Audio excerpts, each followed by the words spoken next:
Right now they're seasonal part-times, which means that they're more kind of like contracted employees, and like you said, they were scheduled for 20 hours. And the reason I'm here is to go ahead and try to raise them from 20 hours to at least the 30 to 32 hours, since the water park is now open, so we can go ahead and operate. And the max is what? 32 hours? 32 hours each would make the 96 weeks, which would make it the necessary. So are we expecting, so will they remain at 32 year round, or will they fall back to 20 off If season? they remain part-time during the winter when the water's not on, we can go ahead and, of course, downgrade them back to the 20 hours, so that if at any time we did need to for 1 week or something, so that they can go ahead and help out in another park, maybe during those times when the other employees go on vacation, or especially if they take the 2 weeks together, that would go ahead and, of course, Yeah. yes. Well, obviously, winter time is the one time that you would try to drop them down. Now, would we have to go through the same issue that we're going right now, or that be automatically done when the winter time sets in? I think we can automatically go ahead and take care of that. Just go ahead and drop them with. That will be in the next week. fiscal year. We're actually talking about approval for this fiscal year. So next Well, year we'll budget for it. Yeah. But council, even in the coldest days, because I was out there, if the park is being used, and the kids, when it snowed, the kids were making snowmen. I mean, it was being used. In school. Yes, it's a So I would like for some part-timers to become full-time positions. I'd like to make a motion to approve. But can we make sure that we do verify whether it's 32 hours or 30 hours for the part-time cutoff? Make a motion to approve, assuming that they stay at 32, if that's what the cutoff is for the chart. Yes. Second. Motion made by Ms. Garcia, second by Mr. Alejandro. Mr. Madrid? Yes. Ms. Garcia? Yes. And Mr. Alejandro? Yes. Motion passes. Number 20, thank you. Thank you, Mr. Zepeda. Number 22, discussion and action on request by Socorro Police Department for funding and fee changes, relocation services, architectural requests, and other police-related matters. Council, months back, probably a year already, I had put on the agenda to find another place for one of the police substations to be relocated on the other side of the railroad tracks. Because the ones that they have right now are very, very small or bigger. And I had thought that maybe Vineyard would be one of the places that we could consider to moving over there. So what do you think about this? I think I'd like to see this on hold until we get a permanent police chief. I'm much rather wait until we get someone permanent before we make a drastic move like that. Not only that, but we're looking at establishing the police department at our new city hall, the property we bought. Relocating them over there and then go through some structural designs and putting money into a building where they're going to be moved back to a new city hall, kind of is throwing money away. Yes. And if you're like me, I don't like to throw money away. Yes, I am ready. Okay, thank you. But that was put on before the administration building was. No, I think we've had the new city hall for about a year and a half. So it's nothing new to go yet, that we wanted to No, consolidate it. Oh, okay. I'm not going to argue before that, but anyways, that's your opinion, that's fine. Mr. Governor, do you have anything? Yeah, well, I agree with both of you, actually. Mr. Madrid first, that we have our headquarters, which will be located. I do know we'll have to have substations, obviously, because our city's, is 22, 24 square miles big, so, and we know that south of the railroad tracks has been underutilized for a station. But I'd like to comment Ms. Garcia said, which is that we don't know yet who the permanent chief of police is. And although we have a fine candidate somewhere, I would hate to have somebody make a decision like that, and if they don't get the position, somebody else come in and say, I think, that should have gone, 2 blocks somewhere else. So I do like holding off. Are we currently in the middle of a search for a a national search for a chief of police? Yes, we are. In fact, I believe the consultant will be here the 14th and 15th of April. So we are in that position right now. So we're on the track. Well, not only that, Mr. Gandara and Mrs. Rodriguez, one point that we're leaving out of the whole formula is that, and obviously we weren't here to hear the report that was going to be done by the code enforcement. You know, we need code enforcers. We only have 2. I know that they work pretty hard. They're probably overworked, but we do need at least a couple of more code enforcers to work the night shift too. Because when laws are broken, they're usually done in the nighttime. Of course, code enforcers are at home. So I think our priority is to furnish the city of Socorro with fine policemen that can be out there on duty 24 hours a day and not just 8 hours a day, you know. So, like I said a while ago, throwing money with refurbishing a building and doing cosmetic changes is not the idea to run a fine police department, which we do have, but we do need some personnel in there. And because I see a lot of still old tires being dumped into the canals and everything, homes that are not, being reported and so forth. But I think that our money should be spent wisely, not in cosmetics, but in personnel that will do a higher quality of work. And that's the way I see it. Obviously, like I said, I like to spend the people's money in a useful way, that we get our money back. So, It's just that sometimes the response time is too long. It's too That's long. what the people say, so we're trying to hurry up and do it. and like I said, cosmetics ain't gonna help that. Do I have?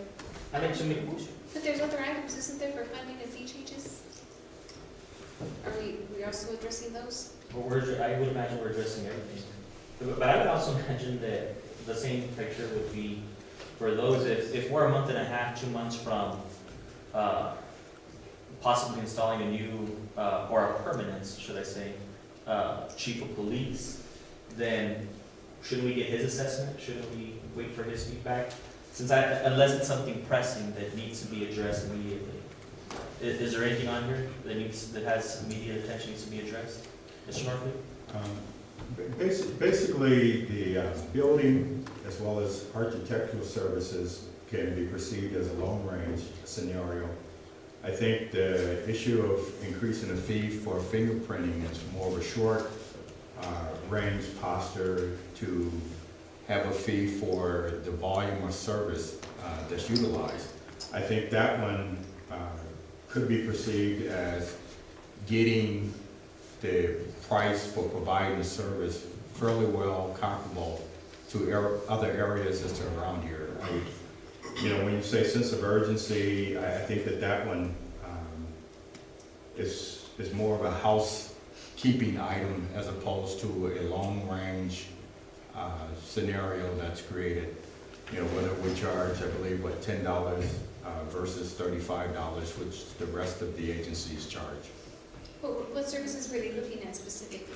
Fingerprinting. The fingerprinting? Yes, fingerprinting. Service for fingerprinting. People that do a background search or something like that, they have to submit a set of fingerprints with that, and they'll have to go to some law enforcement agency to get that done. I don't remember who it was, Mr. Norfleet, but some time back, one of the agencies stopped doing it. But first they increased their price, and then they stopped doing it. And I know that it filtered up that had created a much greater burden upon the Socorro Police Department, because since that wasn't available, they were coming to the Socorro Police Department. I don't remember who it was that stopped the service, but apparently being a border town and with all of the federal employment and this type of thing, that's a busy area doing the fingerprint. What do we charge now? I believe it's $10. They wanted to increase $6 it, or $10. $6. and you wanted to increase it to, $35. And that is pretty much what the other communities are charging for that particular service. Well, I think it is a good thing if we do that, if we're getting bombarded with fingerprinting, the other communities are doing it. But it shouldn't have been checked into one single Yeah. item, you know, it should have been at least a couple of items. Do we have any of those notes for the communities, which communities are being, Sure, just one second here. because this is also a service we provide to the public. You know, school teachers, utilize this service when they're trying to get jobs. It's not just agencies that are using us, it's a community aspect, so I do want to be conscious of how we raise that price, since this is a public service we offer to the individual person. Is that the norm with other agencies? Yes, it is. I'm just about there. Okay. Okay.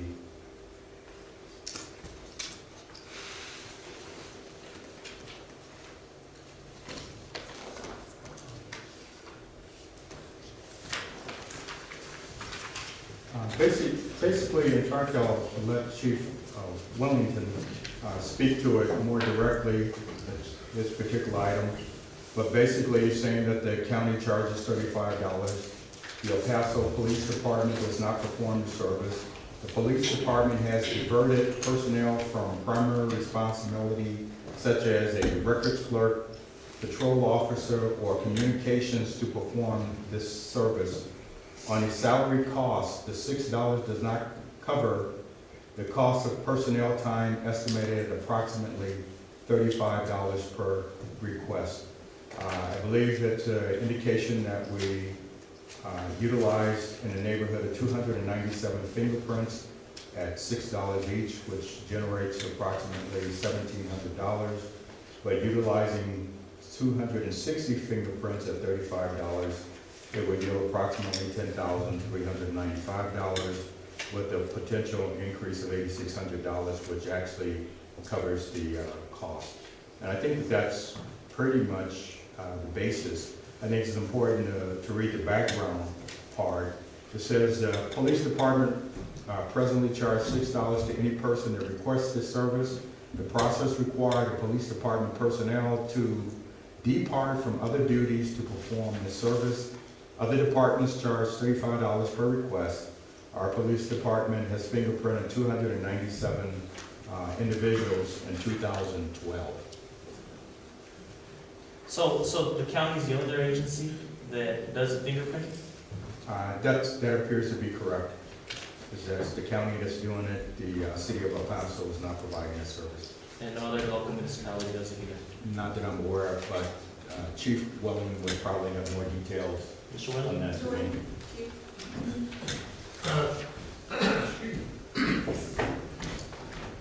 Dust storm Saturday. Your characterization is correct from what we've been able to research. 297 fingerprints were taken last year. Charged $6, but it takes about 20 or so minutes to process, maybe a little bit longer, sometimes longer because we may have pulled a patrol officer off the street to do that. If somebody in communication is not available to do it, not trained to do it, or our records clerk has to do the processing of the paperwork. And so we have more than one employee that's engaged in this activity when we provide this. So you count hourly wage plus salary benefit, or salary and benefits, that real cost number, and we don't recover the cost of the service of $6. So the county's the question I had for Mr. Markey was, the county's the only agency, other than us in this county that provide that service? That's correct. Police department quit doing that. And you're recommending $35 an hour? I am, yes. But you consider that as a cost recovery. Can we also include in your motion, also pertaining to the other, like the architectural requests and all that, so can your motion be to address the pay and that we hold off on any major personnel or making the status quo for any major personnel or infrastructure costs until we hire permanent chief police? See if I can do this. I make a motion to maintain the status quo and not do anything major with hiring, or any relocation at this time, but to approve, the fee increase for the fingerprinting services At $35? at $35. Second. Motion made by Ms. Garcia, second by Mr. Gondeta. Mr. Madrid? Yes. Ms. Garcia? Yes. And Mr. Gondeta? Yes. Motion passes. But again, I would like for some type of one of the substations to be located on the other side, maybe in Sapporo, because we need services over there. I would agree. Let's see. Number 23, discussion and action on master plan by Site Southwest. Mr. Murphy, is anybody here from Site Southwest? No. Can you give us an update, Mr. Murphy? Sure. Basically, Site Southwest had provided the city with a amended of their draft, pretty much final form, maybe about a month and a half ago. And it was really based upon the review that the city did a few months earlier where they went through the draft and made updates and changes, and several things were incorporated, like the new location for City Hall, as well as the information concerning Old Waco Tanks Road, as well as creating the transportation reinvestment zone. Several of the items that everybody had discussed before has been put inside of that particular document. And basically, South Site West wants to know when the city council is going to approve or take action on the document. And that's pretty much where we are. We're at a position of approving or not approving, or at least giving some sort of feedback as to what we're doing with the particular general plan at this time. I thought it was in their court. Is it within their court? Yeah, they sent it back to us. Oh, I didn't get a copy? Electronically, you probably did. But Really? When? yeah, this is probably maybe like a month and a half ago. Month and a half ago.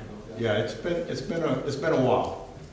Can we maybe, since we do have a final version based Monday, maybe we can set a criteria that we all have any final revisions, any final details. I'm sure at this point it's just very minor, maybe scouting or things of that nature. That we get in by Friday at 5 p.m. And I'm going to also say that the mayor pro tem be allowed to verify those changes. So we make sure that nothing else, gets inserted that shouldn't be there. And so that way the council elects the gatekeeper for those revisions. And then that way, and we have it for our next Thursday council meeting. Friday we're closed. Okay, so maybe, we can still submit it. Okay, so We can still submit it, and then we get Site Southwest to be here at our next council meeting, okay, for the 4th. and have those changes included that we've submitted, these final revisions submitted. And maybe we can approve it at the next council meeting. They had asked for these revisions some time ago, maybe about in months, yeah, and we just didn't, but it's, now that they're putting the pressure on us, it's better that we do look at it and move on. Do you want me to finish the motion? Was that your motion, Mr. Gondeta? Yeah. What's the motion? The motion is to have the city council members submit their revisions to the city manager and the mayor pro tem, to have the mayor pro tem approve all the revisions, and then, or should I say deny any revisions that shouldn't be there.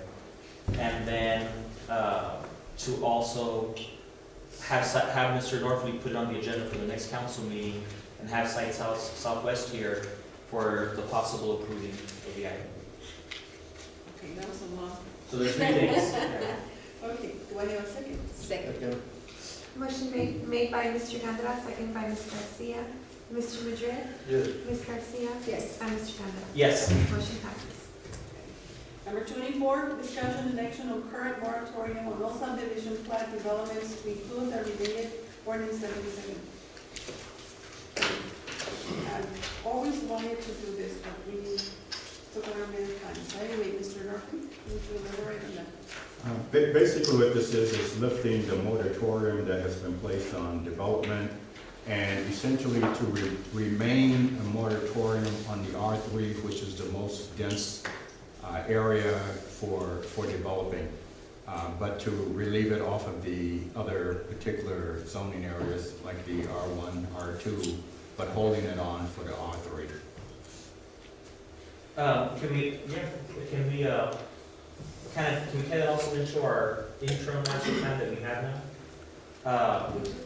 So something maybe in the lines of making a motion to lift the current moratorium on all subdivision plat developments for the exception of R3s, to utilize the new comprehensive plan by Site Southwest as a tool for all subdivision plat developments, and asking the administration to come back and delete the R3 single family residential dwellings from the ordinance.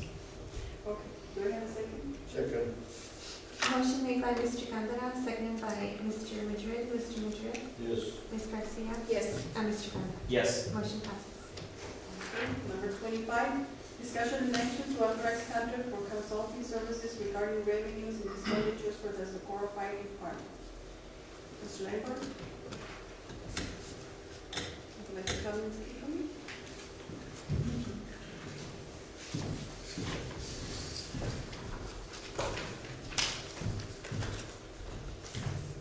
Hi. Not sure. I have no information on this, So Mr. Norton or Mr. Wallace, do we? Yes, one of the issues that had developed with respect to this, you will recall that originally you had asked GCR to work on this, and there's been some changes there. I think we're okay from the standpoint of the legal side of it. I think we figured out where we are. We've gotten to that point with them. There are some issues with respect to finance, with respect to the various tax options, and some issues to be worked out with the state controller's office as to what some of the funding opportunities are and how those will fold in. That would be very useful to be provided. I feel comfortable saying this is the way you do it, and these are the things to do it with. The idea of working out the actual financial plan for that, though, is something that we're going to need.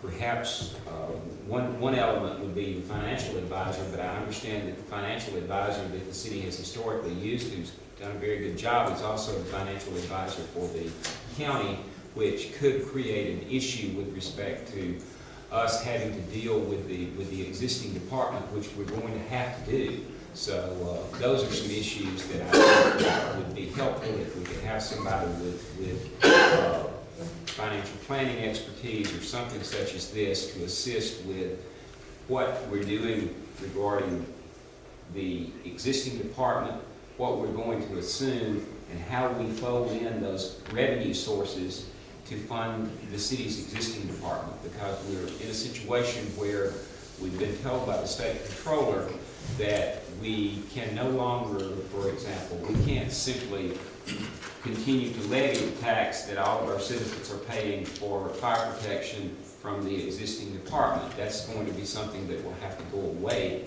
once the department's created. What are we going to replace that with and how? The same is true with respect to the sales tax. And I think I may have sent an email out to everybody. I'm not certain that I did, but I spent about an afternoon. Unfortunately, when you deal with the controller's office, you've got 3 different departments, and the way this works, you run through all 3 departments. So every time you come up with an issue, you've got to talk with 3 people in the various departments of the controller's office so you can make sure of what their policy is on this particular item. Because revenue is dealt with here, expenditures are dealt, and so that's the type of situation we ran into. I think to keep us from getting into a situation where we may have a significant expense source that's not covered by a revenue source, it would be helpful to have some financial advisor or someone with this type of expertise to assist with that process. Do you have any questions for Mr. Langford? Dealing with the revenue and expenditure side, Mr. Langford, I know you've been tasked with getting this process going. And the last time you were here, we talked about the hiring of some additional personnel to get that process going with battalion chiefs, I believe, or battalion commanders. Where are we at in that process?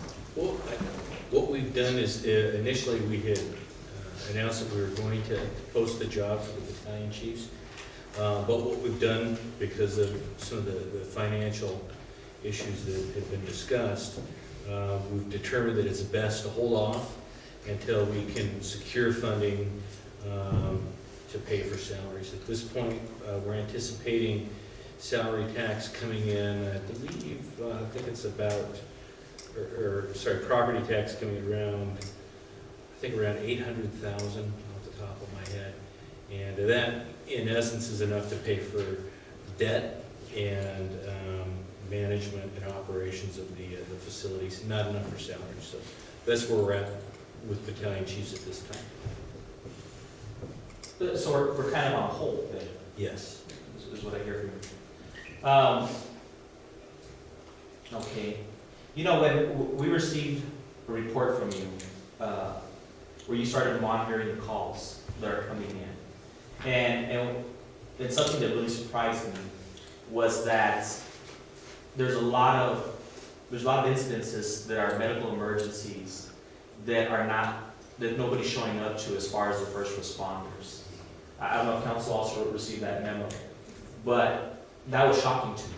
You know, to be able to account for, you know, numerous different incidences where there was a health scare and our first responders, which are fire departments, were not showing up at all in any respect.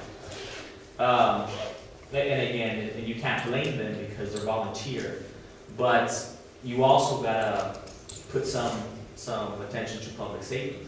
I have priorities, you know, it always starts with basic infrastructure, roads, lights, you know, and then we get into some of the, you know, farther down the line, some of the nicer stuff like parks and community centers. But on my top priorities, you know, it's basic infrastructure, and one of those main priorities is public safety. So when I got the report from you, it kind of lit a fire into what we already knew, which is that's just unacceptable. We have to get people to, you know, we have to get people paid.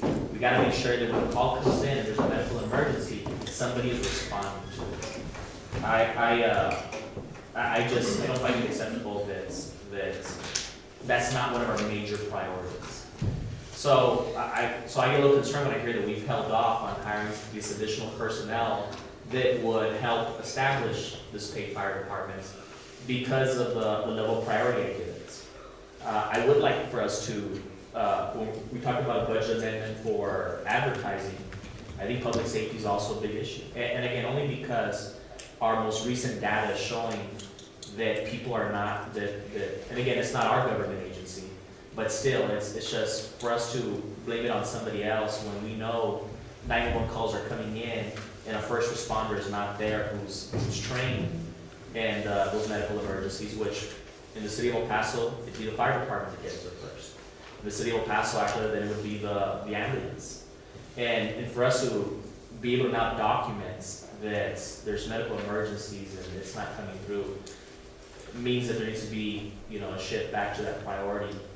And so, and I guess this is not a council, I'd like to see us, when we do this budget amendment, to include, you know, because we're not funding full salaries, we're already 6 months into the fiscal year. By the time they hire them, which would be in June, there's only 4 months left in the fiscal year. But again, it just, you know, this has to be a priority. We can't allow calls not to be addressed. And so, on my list of priorities, that's number one, you know, public safety. So I guess talking about expenditures and so I do want to see if we get the assistance with figuring out the numbers and getting somebody hired for that purpose, but I'd also like to direct the city manager that when we do this budget amendment, we also include for those positions that we had already approved here on council. And again, because we now know that there are calls that are not being responded to. Now, if we approve this, now see, my issue with that is that I want fire department to be in place and ready to go. I guess that's where I'm coming from, is that that's why when we approved the battalion chiefs, I sort of felt I wanted to hold off on it because I thought they need a place to go, a place to work from. So I didn't want them hired right away. That's why I kept trying to push down towards September and October. But this agenda item means that we're going to be hiring consulting service in order to get the sales tax from where it is now into our, so that we can develop our own fire department. Well, my view of the thing would be not only the sales tax, it's the process with the ad valorem tax, it's the process with the sales tax, and it's also the process of how we're going to handle the commitments to the existing department, which can be complicated. There are some unbelievable leases that those folks have signed, and those need to be looked at. Are we going to be left with those? The interest rate in some of them is absolutely unbelievable. They have no clauses in them to permit them to be called early. There's penalties for early payoff. There's all sorts of crazy stuff that they've signed that we need to be able to look at from a financial standpoint, not only from a legal standpoint, to see what can be done and how that can be handled. So it's kind of a chicken and egg situation. But what you don't want to do, I don't think, is you don't want to jump off into this thing saying, well, we can handle the revenue source from the standpoint of the sales tax, and we can handle the revenue source from the standpoint of the ad valorem tax without having some kind of fairly detailed plan as to how you're going to plug that into the operational part of the department, because these guys are going to need trucks with wheels and water tanks on them, and those type of things, and we need to provide for both of those. And I apologize, I kind of, the subject matter is about the consulting, like you said, and it's just when you mentioned that we have put on there about was a secondary subject. If I could just add a few things that may answer a few questions and fill in a little bit. Something that you may not be aware of, we've been, the city manager, the city clerk, and the chief financial officer, myself have been meeting the past 2 Fridays for in the morning for a couple of hours each, and we plan on continuing to do that with the intent of kind of flushing out some of these things, the financing, where it's going to come from. And one of the discussion items that has come up is the fact that, and it falls into what Representative Garcia was mentioning, well, if we get the battalion chiefs, where are we going to put them? Well, really, the bigger picture is, starting the process of saying, yes, this is real, we are coming, and along those lines, I have submitted a letter to their president, to the ESD2 board president, officially requesting office space at the station and the ability to, I guess, kind of come and go so I can deal with the assets that are in there, start inventories, that type of thing. And also let them know that, hey, we also are going to want office space for additional officers as we move forward with this. So what we're doing is we're letting them know that this is coming. Also, there's, I know that we're working on some other letters with for some records requests, ultimately leading to the official letter that, yes, this is going to happen, because I believe to a certain extent they're still kind of thinking that this can't happen or that it won't happen. So getting to some of those things really starts at the beginning of where we've been doing that. I think that was all I had to say. So. And by the way, Council, I believe that Archie indicated that he has been making himself available to the volunteer fire department, but to go and help them, with the calls, but he has not had any response whatsoever. There is an issue with response for what I'm seeing. I've seen enough. I know that there have been 2 cardiac arrests, that there was no response. One was this weekend. Today there was a structure fire, and I just went and observed. The alarm came in at 11:38, and they had 2 people respond. By the time the hose went through the door, it was 14 after 12. So I had those. That's why I was really pushing the standard to cover, these are the people that we need, these are our response goals, so that we're making sure that the people get what they need. At the same time, it's very difficult for a volunteer organization to maintain the call volume of almost 2,000 calls per year when the majority of volunteers during the week, they are at work. And coming from a volunteer organization where I was the chief, that was always a big challenge for us. So there is no office space for you over there? Well, there's office space. I mean, well, that you haven't been able to get to. You don't occupy I've gotten in, office space over there. I think it's fair to say they're a little reluctant to let me in. Well, and like you're saying, it's today, 45 minutes for somebody to respond to a house fire. And council, this is why it's very important to me that this process goes through. And we provide anything that we can so that we can make it easier for him, because he has a very humongous job ahead of him. So if we can just support him with all the equipment, whatever it is that he needs, I mean, that would help him and also the city as a whole.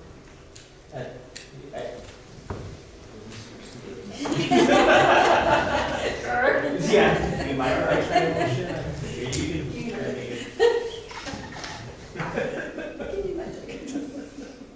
I'd like to make a motion to approve the authorizing of a negotiation and signing a contract for consulting services regarding revenues and expenditures for the Socorro Fire Department, and instruct the city manager that our next budget ordinance to include the already approved positions the Socorro City Council had approved.